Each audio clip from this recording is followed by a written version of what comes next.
let's do some skincare with me. আমি আজকে একটা কোরিয়ান ফেস মাস্ক ট্রাই করব আর দেখা যাক যে আফটার রেজাল্ট কি হয়। প্রথমে অবশ্যই আমাদেরকে ফেস মাস্কটা খুলে এটা বের করে নিতে হবে, তারপরে ফেস মাস্কটা আমাদের মুখে ভালোভাবে দিতে হবে। কিন্তু দেখো এই ফেস মাস্কটা আমার মুখ থেকে অনেক বড়, এই নিচের জায়গাটা মনে হচ্ছিল যেন দাড়ি মনে হচ্ছিল আমার। সো আমি একটা কেচি নিয়ে ভালো করে কেটে এরপরে আমি ভালোভাবে ফিক্স করে নিছি। নেওয়ার পরে তারপরে বাকি যে জিনিসগুলো সিরামগুলো ছিল প্যাকেটে আমি তাও উপরে দিয়ে দিলাম। তারপরে আমাকে 15 মিনিট ওয়েট করতে হবে। আমি এখানে এসে বেডে বসে গেলাম আর ওয়েট করতেছি। 15 মিনিট শেষ, এখন আমাদেরকে ফেস মাস্কটা তুলে ফেলতে হবে।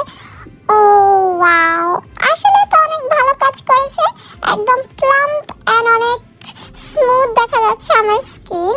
আমি আমার রেজাল্ট